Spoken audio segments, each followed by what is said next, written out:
Agora nós vamos falar sobre a segunda fase do capitalismo, o capitalismo industrial. Então até aqui nós falamos a respeito das grandes navegações e da primeira fase do capitalismo. Então as grandes navegações tiveram grande influência no desenvolvimento do capitalismo. Bem, nesse período vai acontecer um acúmulo de capitais, entre o século XV e o século XVIII e novas tecnologias vão surgir na produção. Vale lembrar que até então a produção era inteiramente artesanal, manual, não existiam as fábricas.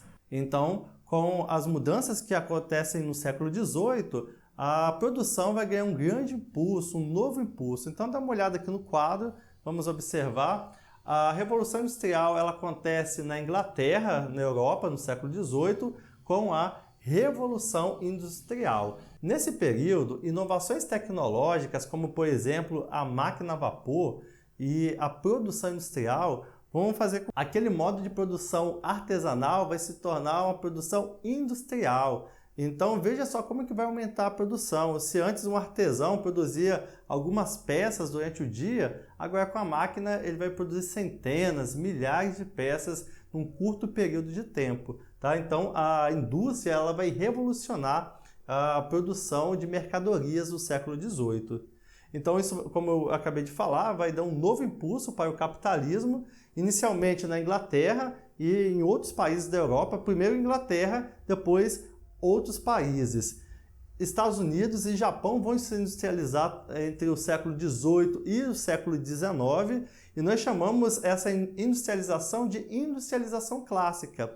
Mas sobre a industrialização nós vamos falar mais à frente, quando nós formos estudar a respeito da DIT, nós vamos falar mais das revoluções industriais, tá? Mas aqui é só para você se situar de que no século XVIII, entre o século XVIII e XIX, vai acontecer a industrialização clássica. De quem?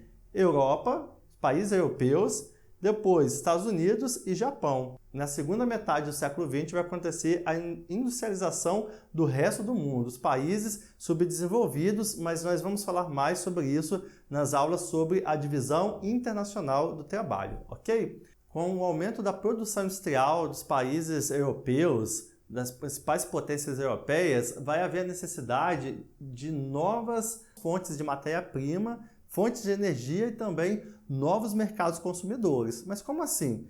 Bem, antes a produção era totalmente artesanal, manual. Agora com a indústria essa produção aumentou significativamente. Então, há necessidade de mais matéria-prima, mais fonte de energia e também pessoas para consumir esses produtos, ou seja, outros mercados consumidores. Então, no século XVIII, mas principalmente no século XIX, vai acontecer uma expansão imperialista. O que é isso? Os países que se industrializaram vão fazer essa busca por matérias-primas e mercados consumidores. E onde eles vão fazer isso? Em outros territórios fora do seu continente. Então, essa expansão imperialista vai acontecer principalmente na África e em alguns países da Ásia. Tá? Então, é isso que eu coloquei aqui. Nações de economias desenvolvidas vão dominar o território da África e de parte da Ásia. Qual o objetivo? Aumentar a sua produção industrial e também os seus lucros. Então, no século XIX, vai acontecer várias fusões de empresas. Como assim fusões de empresa? Uma empresa grande vai comprar partes de outras empresas menores e elas vão se fundindo. Essa fusão pode acontecer também entre duas empresas grandes, Basta que uma tenha capital para poder comprar aquela empresa. E no século XIX isso aconteceu intensamente, formando os monopólios. O que é um monopólio? É uma empresa ou um grupo de empresas que domina um determinado ramo do mercado. E aí elas vão controlar os preços daqueles produtos. Vai acontecer também, no século XIX, o surgimento das multinacionais. Inicialmente no século XIX, mas elas vão atuar muito a partir do início do século XX. São as multinacionais, também conhecidas como transnacionais. O que são as transnacionais ou multinacionais? São empresas que têm sede num país desenvolvido, porém tem atuação em outros países, principalmente nos países subdesenvolvidos. Essas empresas, elas exploram a mão de obra desses países e também o seu mercado consumidor. Então, a partir dessas mudanças no século XIX, vai haver uma nova reformulação do capitalismo. Como assim nova reformulação?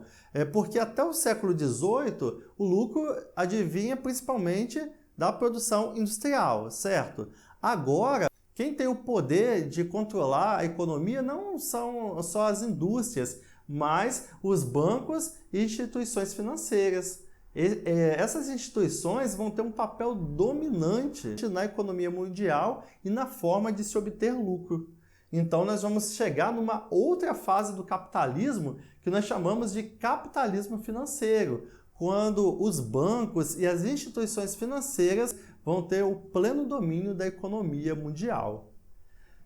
Alguns autores, agora essa informação é importante, presta atenção, é o seguinte, alguns autores dizem que o capitalismo teve só 3 fases, que são aquelas ali, ó, capitalismo comercial, que nós já vimos, capitalismo industrial e também o capitalismo financeiro. Porém, vários autores também falam da 4ª fase do capitalismo, que seria o capitalismo informacional. Essa fase do capitalismo informacional, ela é baseada no uso da informática, de inovações tecnológicas e também da biotecnologia. Então, a partir dessas novas tecnologias, as grandes corporações e os países desenvolvidos vão ter o poder de domínio sobre os países mais pobres e também sobre o chamado mundo subdesenvolvido. Então, o capitalismo informacional é isso, pessoal. O uso da informática, das inovações tecnológicas e da biotecnologia para obter lucro. Então, aqui nessa série de vídeos, nós falamos sobre como o capitalismo se formou. Esse tema aqui, a formação do mundo capitalista, foi bem abordado. Nós falamos das 4 fases do capitalismo, que você pode relembrar ali, ó.